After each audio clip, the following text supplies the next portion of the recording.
I had no plans of being an entrepreneur. It was really more because I was burned out. Game development can be really difficult sometimes with a lot of crunch. And I asked a coworker out for a beer, and I told him that night, I was like, I'm done with games. I don't want to do this anymore. I'm really, really burned out.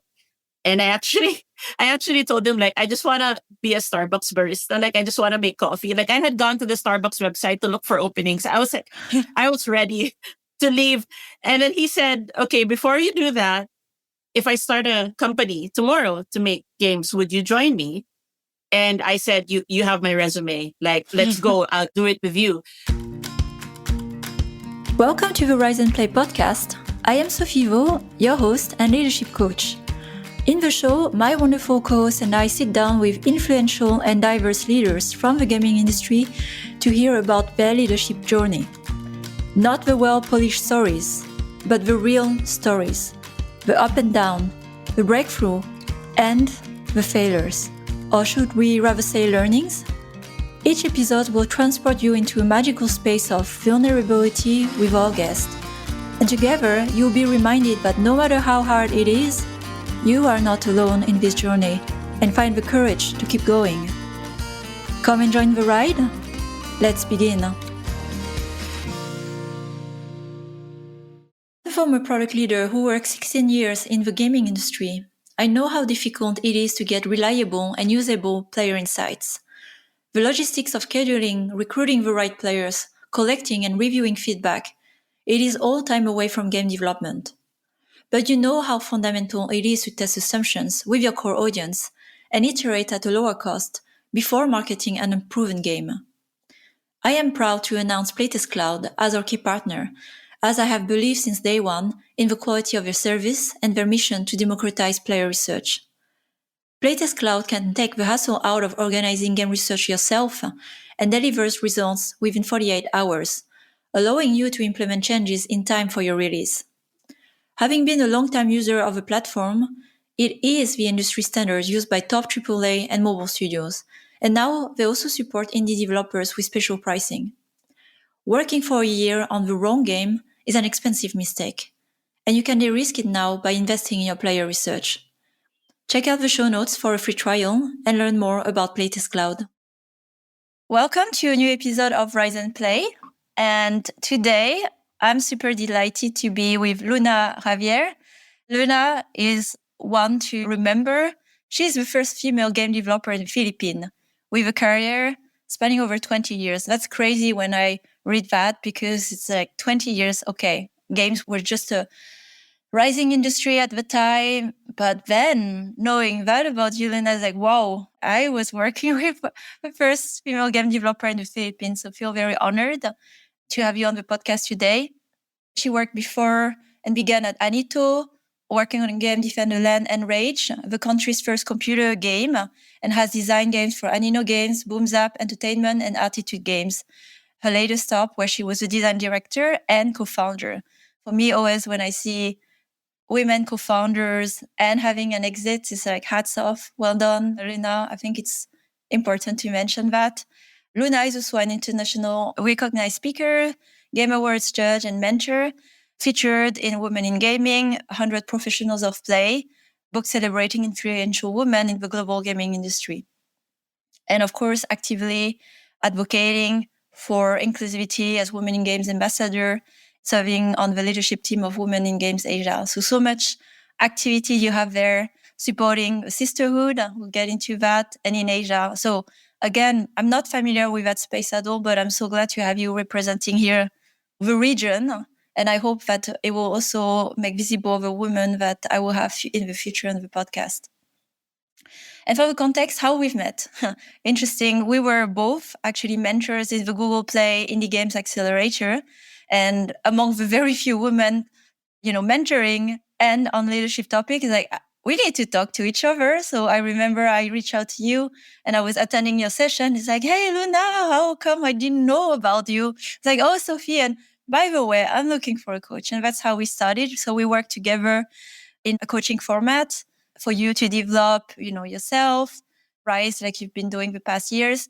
And also you were part of our coaching program with a wonderful woman, started at the beginning of the year with Orin. So without further ado, after this long sharing of mine, welcome Luna to the podcast. Yeah, so thank you, Sophie. I'm super happy to be here. And it's cool to talk to you in this format because I feel like you and I talk all the time. But to do this where we get to talk a little bit about my journey and my career. And, in the past year, you have been a big part of that for me. So I'm just really grateful and honored to be here with you today. Honor shared. So let's start with the start, because I think this is telling something about you as the first female game developer in the Philippines. Where was the game industry in the Philippines 20 years ago? And what led you to even starting games? Were you working before? So I'm curious how that intersection happened. Yeah. So when I was in university, there was no game industry. So there were no companies. It wasn't taught in school at all. It just wasn't an option to be a game developer. So that's not what I wanted to do. I was in school to be a filmmaker, to be a screenwriter for film. And I was 100% sure that that's what I wanted to do. And how I ended up in games was there was an ad in the paper after I graduated to be a 3D artist for this company called Anino. And I thought if I got in as a 3D artist, then I could eventually get into Pixar, which was my dream company at the time. And they said in the ad they were a game company. I didn't know what that meant, but I went in, I did 2 weeks of training as a 3D artist. And then my boss said, your 3D art is very bad and you're not going to survive here. But I saw on your resume that you could write. So maybe you want to write for the game that we're doing instead. And so I became a writer for the RPG that we were making, the role playing game. And I fell in love with it. It was just like writing for film, but better because of the interactivity, the multiple endings, and all the world building and all this stuff that I could do. And that's how I fell into game design and game writing. And there were no other companies at the time doing it. And when we released the game in 2003, not only were we, as far as we know, the first company to do that in the country, but we actually won in IGF in San Francisco at GDC. We won for Best in Audio because we used like Filipino native instruments for our music. And so suddenly the Philippines went on the international stage in the same year that we launched the game. And so after us, then other teams started forming companies. And that's really how the Philippine game industry started, was with our team. Wow. I've seen that phenomenon in a few places where that company is, we call it the academia, forming the other game founders, studios, director, when I was at WUGA in Berlin. So I understand that in that context, the same happened with Anino Games. Was it like that alumni cohort that then went on building other game studios and developing the industry? Oh, yeah. Like pretty much anybody who is senior has gone through Anino. We used to joke that it was almost like a finishing school. Like you need to go through Anino to learn or unlearn certain things. And then you start off like working in other companies or starting your own teams. And until now, Anino is still around. And it's nice to actually meet people. Like I met someone recently who said she was Anino batch 2017. And I'm like, ow, that hurts my back because I'm like batch 2002. But yeah, Nice. it's the Philippine game industry is very small, I would say. And even though there are new developers coming in all the time, people around my age and my generation, we generally know each other. Yeah. When I was working in 2009, I think, at Gameloft, we were working also with studios in Manila, but more porting studios. So I guess, yeah, it was after that wave where there were other studios forming to help, co-development, supporting development, or porting. Yeah, but also in very bad conditions. I would not use that as an example. So I'm glad to hear also more creative development starting from scratch from the Philippines, which I was not aware of at that time. So I knew, like I said, only the co-development studio. All right. And then as you went with that success, first game studio, games being seen on the international scene, what happened then, the development of your career as you started writer towards more direction of design games. So I'm curious about the journey from that before founding Altitude Games. Yeah, so unfortunately, there wasn't much work as a game writer specifically. So I learned other hats as well. So I became more of a general designer and also a producer. So I took on a producer role at Anino, especially when Anino became more of an outsourcing service at the time. We were doing like 3D cutscenes for console games, things like that. And then I really missed design. I really missed writing. So I left Anino and was hired by this company called Boomzap Entertainment as a writer also. So Boomzap is registered in Singapore, but it's fully remote. And this was in 2008, I would say. So being fully remote is like crazy. Like nobody was doing it at the time. But that meant that I got to work with people all around Asia. And I started there as a writer and then ended up becoming a designer and actually maybe a producer as well. But I really learned how to work with an international team, work on games that had a Western market because the sadly Anito Defend the Land and Rage, the first Filipino game, it didn't do very well, which is fine. I mean, we didn't know what we were doing really, and we made it very Filipino themed, but learning everything on the job. We didn't know how to market, we didn't know anything like that. And so at Boomzap, I got to work with US publishers and I really learned the business of like PC and mobile gaming. And then I stayed there for a good while. And then in 2014, that's when I left to co-found Altitude Games. Mm. Through this journey, because you mentioned as being the first female game developer, did you see after you started more women also joining the gaming industry from the Philippines and maybe rising to more roles of responsibility?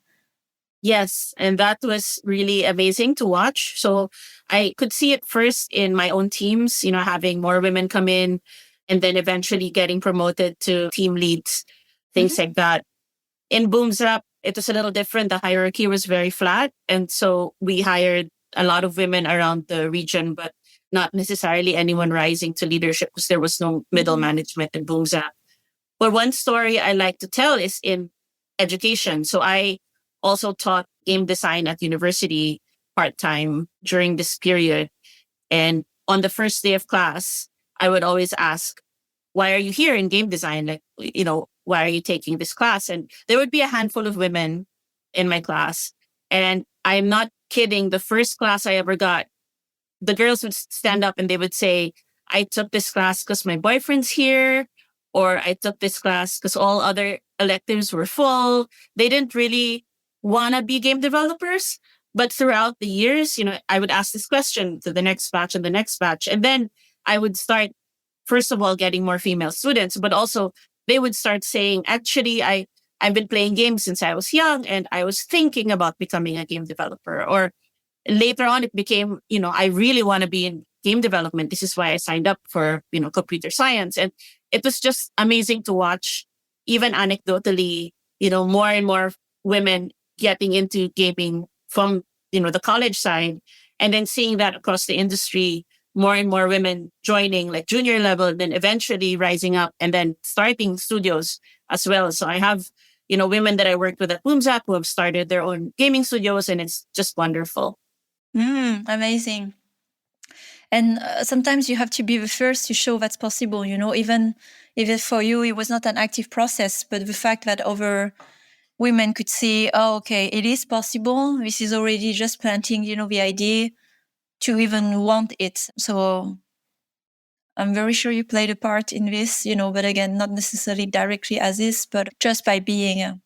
Which year was that? What led you to found Altitude Games? Because today, I think it's just crazy to be founding a studio, but maybe at that time it was just a natural. So I'm curious, where were you in life? What led you to just, okay, let's do it, let's found a studio? The year that we started discussing starting Altitude with my co-founders was, I would say, maybe the end of 2013. So mobile gaming was not as saturated as it is now, right? At the time, people could still make mobile games with a small team and get moderate success. And I had no plans of being an entrepreneur. It was really more because I was burned out. Like I had been working really hard. And as you know, like game development can be really difficult sometimes with a lot of crunch. And I asked a coworker out for a beer, and I told him that night, I was like, I'm done with games. I don't want to do this anymore. I'm really, really burned out. And I actually told him like, I just want to be a Starbucks barista. Like, I just want to make coffee. Like, I had gone to the Starbucks website to look for openings. I was like, I was ready to leave. And then he said, okay, before you do that, if I start a company tomorrow to make games, would you join me? And I said, you have my resume. Like, let's go. I'll do it with you. Because we made the first game together. We were on Anino together. We were in Boomsap together. And so I had known him and worked with him for over 10 years at that point. And so we thought, okay, who else would we want to make, games with? And so we called up 3 other people that we had worked with for, through the 10 years. And each one was like a specialist. So I was design, we had engineering, platform art, and then business. So we were 5 founders. I was the only woman on the team, but it didn't actually matter because I had known them for so long and we all respected each other. We were really good friends too. And so the 5 of us decided to start a company. It took us a few months to figure out how to do that. And then, yeah, in 2014, we started Altitude Games together. Wow. That's such a sweet story I hear through this friendship. Almost like an intervention. It's like, wow, wait, before you give up, there's that. And then with a leap of faith, like, okay, let's go. And that's how I hear the stories of quite many companies that when successful in, of course, different definition of success, but I'd say shipping a game together at some point, having an exit, or, making revenues. I started from a very genuine place. That's what I'm hearing through this group. And where was the market at the time? Because starting a studio, I mean, you could have decided to go many directions. So how did you converge to that first game? What happened in the first years of Altitude? Wanted to do mobile because it was like the most, not common, but everyone was playing mobile games. It seemed like the best way to reach people. And also we had experience doing that. So in Boomsap and in actually 2 of my co-founders also worked in Gameloft. Like mobile was really a comfortable space for us at the time. And so our first game was the game that we had wanted to make for ourselves. It was a runner called Run Run Super 5. And it was themed in like kind of like a Power Rangers Voltes 5 style. So it was 5 characters that would, have a giant robot that would form and then you would fight giant kaiju. And it was something that we had grown up with. My generation, we would watch it on TV in the 80s. And so there was a lot of love that went into it. It was original IP in the sense that we made our own characters in this genre. And we made 2 more games after that were also original IP, like things that we personally really enjoyed. But of course, that was also when the industry started getting really, really competitive. So we didn't have, a big budget for user acquisition. We couldn't really compete with discoverability. And so we decided a few years in to move into work for hire work. So we would have one team that was still working on original IP, but most of the company was doing work for hire work for foreign publishers. We were still doing end-to-end development, and sometimes the pitches came from us. So it was still very creative, but we had to partner with somebody else who had the marketing budget to compete in the mobile space. And so we did that for several years. And then during the pandemic, things got really difficult. A bunch of studios shut down. Sometimes publishers would cancel games and it would have nothing to do with us. It was just, their change in strategy or whatever. And so that's when we seriously started to consider how to keep the team afloat. We didn't want to do layoffs. And so not common knowledge, but that's when we started looking at a possible acquisition. Before we get to that part, how did you find yourself at the beginning, the development of the first games? So we put in our own money and we also got investors. Yeah. Nice. So that's also a good reminder here, because I see in the industry, right? I don't. It's a funny one. When I hear founders talking about starting a studio, the initial first step is I'm going to raise money and then I will start. And sometimes, I find like when you can't put your own money or your time, there's a risk you don't have skin in the game. No, and thank goodness it wasn't too. After all the horror stories I've heard about VCs, yeah, so they were really just friends of ours, or angel investors.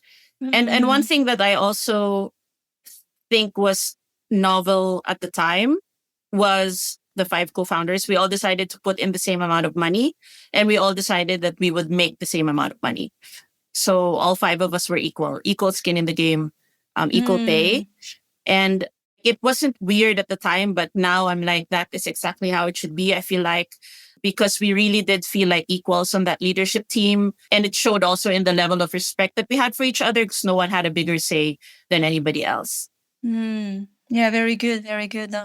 Okay, and so as you were evaluating the options to exactly keep the studio going forward, acquisition, I know, of course, always this process has its, confidentiality, but for what you can share, I'm more interested in the process of acquisition for whoever wants to be in that process to sell the company. What was the time between the moment you've decided, the process, who did what, to be out there on the market to say, hey, we're selling? I'm curious more about the process of it. Basically, what we did was a change in ownership to a private company. And I can say that we did hire a strategic advisor to help us on our side evaluate options. I think that was a really good investment, because, we didn't know anything about that. And so we had this person who had been with us for several years, actually. And their job was simply to evaluate offers, negotiate contracts, etc. So I would recommend getting a strategic advisor if you don't have one, if you needed help with the business side. That's a very good one. Yeah, exactly. That was where my question was pointing to, is how does even one start this process when the profile of most game founders, developers are not sellers, M&A, and all those things. This is a very specific skills and more from financial world or investment banking and so on. So, okay. And your journey at Altitude Games, I don't know, of course, how much the steps we can share between the process of acquisition and then acquisition. I'm curious more about the transition also on a cultural level with the team. Are there things, that you could share that help through the transition of acquisition? Because it changes everything, right? I've been part of M&A. So how have you done it? And would you do the same again, or would you do it differently, that you could advise founders in that process as well?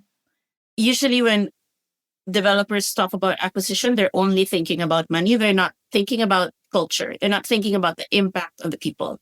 I am lucky to have an older sister who works in HR and has handled M&A. So she would give me unofficial advice before, not specific to my experience, but she had just mentioned that when two companies merge, regardless of the details of the merge, HR plays such a big role in making sure that everyone feels supported on both sides. And so one of our non-negotiables was to explain that culture was really important to us and we didn't want our culture to change. So Altitude, I think the reason that people stay with us for so long, and we have people, 10 years over that have stayed with us, is people genuinely love working there. I keep saying us because I just left Altitude. I'm not used to saying them. But yeah, so people really genuinely love working at Altitude and the people that they work with. And that was something that we were not willing to sacrifice, regardless of the offer. And so we had a lot of discussions about culture.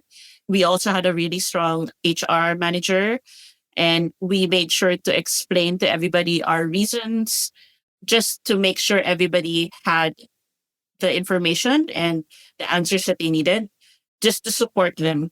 And acquisition takes months of work, but only the leadership team knows about that. And so when your team finds out of course they're going to panic, and you really have to make sure that everybody understands why this is a good thing. And I would do it again because it was the best decision that we could have made at the time. Yeah. And it was very thoughtful. I know I've been part of some of those M&A during and after, and this is one of the main point of conflict, and sometimes where it just doesn't work out at all. The studio acquired shuts down because there's just too much difference, but it's part of the due diligence and the merger process. And more curious about your personal journey. So I don't know how long was your journey at Altitude before you decided to explore, new opportunities, your new chapter?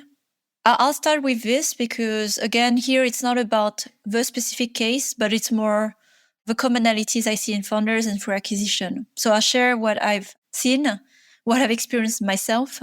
We share a story like many founders. You started from a completely different place, which was aspiration, a group of friends working together, fulfilling your dreams, creating the workplace that you dreamed of having, all those things. And then there's the reality of a business where you make financial choice, you make it viable and be aligned with the direction of the market. And I've seen over and over again founders post-acquisition having a hard time finding their place because it's a different setup, through an acquisition, like just purely from a financial lens, an acquirer is looking to grow value through an acquisition. So you grow value either by growing the revenues or the value of a company, so the margin, the revenues, or what we call acquire, right? So suddenly the pool of talents is increased, and then, so there are different reasons why someone would acquire. And that is really hard to align with the initial aspiration of founders.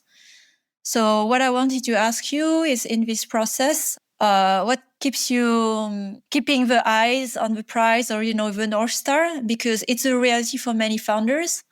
And eventually it's expected that they leave because they had to start the company. It's not there anymore. So it's a very known fact. It's not about your case. I wanted to point it out. It's in the books. It's in the interview of founders. But I'm more curious about your also personal experience there.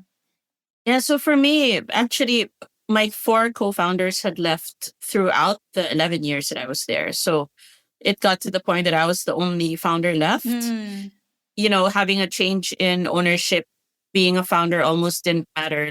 I removed it actually from my title. I was just design director. I would no longer say co-founder because technically I didn't co-found the new version of us. And so I was just part of the leadership team, just one of several people trying to, make the best products possible. And so I did find my place. The thing that I had to adjust was, because I wasn't a founder, I didn't need to be in everyone's business. Because when we were a founder, when we were like a small company and, kind of like a scrappy little team, we helped out everywhere. And I had to learn what it meant to really only focus on design.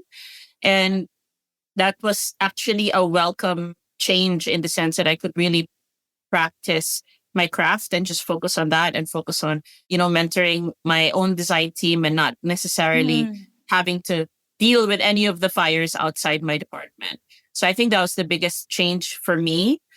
I did feel lonely after my co-founders had left, for sure. And they all had their different reasons. And it just got to a point where I found my reason, which was I wanted to do something else. And when you're a director for as long as I have been, I wasn't even making games anymore personally. I had an excellent design team, spread out across different games that were making games, and I just advised.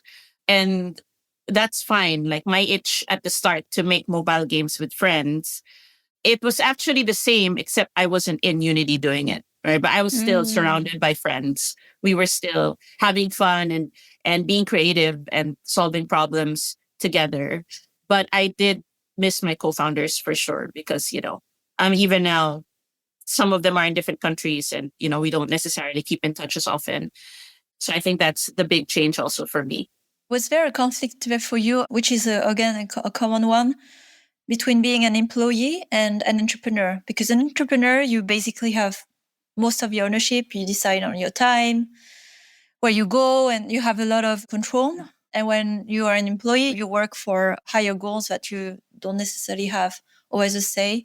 So was that something difficult for you? I thought it would be difficult to not be a founder or an owner, but I think I genuinely cared more about the work and the team than that part. Because again, when we started Altitude, I didn't even know what being a founder meant. It's not like I dreamt of, being a founder, being an entrepreneur. Like I really shied away from anything business related. Like our CEO would handle all of that. So I told him that night when we were having that beer, I said, I don't want to do anything about the business or money. I just want to design games. And he's like, yeah, that's what I'm here for. You go and design games. And that's all I wanted to do. And so because I was still doing that, I don't think it was difficult. Okay, good to know. That's again a very personal question that really depends on, again, things we touch through our coaching. Who you are, what makes you tick, what makes you feel alive, and what fills your cup. So I was curious to hear what was there for you. All right, so I'm now eager to ask about what's next for you. So we've been on a journey, a fantastic journey with Orin. Well, it would be probably a very long podcast to go through all the things we've experienced together. I want to take a moment as well for reflection for you through our coaching journey. So it's about you, Luna. What have you learned about yourself? What emerged for you that you take with you now in this phase of your life, and where you're going next? Yeah, wow. How to summarize? I joined Orin because I wanted to know who I was outside of Altitude. I knew that I would leave at some point, but being this co-founder and being the public face of Altitude, for a long time, I didn't know who I was outside of it. It had become really almost like a comfort zone for me. And when I realized that my job is a job, it's not my identity, and that I could be anything, that kind of freedom at first was really overwhelming. But through Orin and our coaching, it's actually the opposite. I feel more myself than when I started, because when I started, there were expectations of me, expectations of my day to day work, being in leadership, expectations of people from the leadership team, from the owner, from people under me. And now, as just myself, no one expects me to do anything. In fact, people were almost like taking bets, like they were trying to guess what I would do next. So so people would tell me like, I bet you're gonna like run for office or be a professor or write a book, or like they had this like, be a dance teacher, like all sorts of like, they had a long list for me. And it was fun because I'm like, I could be any of those things or none of those things, but I'm gonna do what feels right to me. And I know that that changes too, because what I wanted 6 months ago is not what I wanted now. And just accepting myself completely is what I learned from Orin, I think, the most. Yeah. And that's is leadership, by the way. We always start with the door of business leadership, but the whole process, like when I say leadership, conscious, growing a team in a human-centered way, it's about knowing yourself and having the courage to be yourself, like from the right place. So with what you've learned today, is there something you can reveal more? Where's your curiosity going? Things you want to explore in the coming month? Well, it's week 3 of me being independent, and I already have 2 schools that I might teach at. I'm already doing UX review for another game. Wow. I've given one talk, and I'm giving another talk and another workshop and mentoring for a company also. And these are things that I didn't necessarily look for, but also I wouldn't say I'm lucky, because I know that these opportunities came because of the hard work that I've done and my reputation, and people found out that I was free, and suddenly, they're all here. And so I am grateful that I have all of these, and I will do these until I figure out what's next, because this might be what's next. Like me doing multiple things. I'm doing a bunch of Women in Games Asia activities too. And so maybe this is what I need to be right now, is helping people in multiple ways, small ways or big ways, rather than just one thing. Like this is Luna's job from 9 to 5. Like, I don't know if I want to be that right now. It's amazing. I'm so happy for you. And here, this is very clear that you have a market demand coming to you. You know, you have a wealth of knowledge, experience, the transformation, what you had to go through to, you know, from being the first female game developer, designer, founding a studio, selling the studio, going through all the journey. This is the value that, you know, the market demands. So I'm not surprised. And it's just reflecting, you know, where you can create value, you can keep creating value. And then it's more your decision, of course, if you want to do it and in which capacity. But it sounds really exciting. I'm so happy for you. So I've covered for me the most part, but is there something I didn't ask you that you wanted to share? Yeah, so I think what was crucial for me was getting a professional coach. So I used to say in talks, you know, whenever I would talk about my journey as a female leader in the Philippine gaming industry, that my mentors had always been male. I had not been fortunate enough to work with a woman that was more senior than me that I could ask advice from. And I would say in talks, if anybody knows a female mentor, like for me, I totally want one. Like I would like manifest it to nobody in particular. And then you approached me during, you know, IGA. And I remember when we had our intro call, I was like, this is what I need. Like, and the fact that I met you, I was 42 when I met you. And so what I would encourage, you know, people now, especially women who are listening, is, you know, to find a female mentor or support system or coach if you can get a coach. It's never too late to ask for help, regardless of where you are in your career, because getting coaching through you, Sophie, and then through Orion as a group really changed my life for the better. And that never would have happened if I felt like, oh, but you know, I've been in the industry for 20 plus years. Why would I need coaching? But I desperately needed coaching and I still do. And so I think people reaching out to ask for help this way, it will only be good for you. So I hope that that would be helpful to your listeners. Important message. Thank you for highlighting it. Yes. And the hardest one you mentioned, asking for help. I've been in that situation. I was also in the dark. Like I noticed something in common for the Orion women. We are survivors by almost design. You know, we've been pushing, breaking walls by ourselves, and this is our MO. You know, we just know how to work this way. And then the moment we need help, get some help is just very unnatural. It's unnatural and it's scary and it's I'm not weak, I'm not vulnerable. So, and it's a limiting factor. So very important when you mention that, and especially for women who have been survivors to grow through their life, that at some point they can also receive the hands of other women survivors, leaders, because we have so much more we can offer to each other. Well, thank you very much, Luna. It was a beautiful time for us to reflect, and it comes at the perfect time where we're also closing at least the Orange chapter together. But it's the beginning of new exciting things for you and that phase of life, you know, for the next a good decade at least. So I'm so happy for you. Thank you, Sophie, and you know, thank you for helping me get here. Really, I'm very, very grateful to you. Yeah. Take care, Luna. Bye-bye. Bye. Thanks for listening to this latest episode of the Rise and Play podcast. We keep growing our community of conscious leaders across the industry and beyond. If you want to join this movement, please share the podcast with other conscious leaders, because we have so much more we can learn from each other. And if you want to accelerate your growth, I offer creative leadership coaching and workshop, plus other free resources that you can find on riseandplay.io.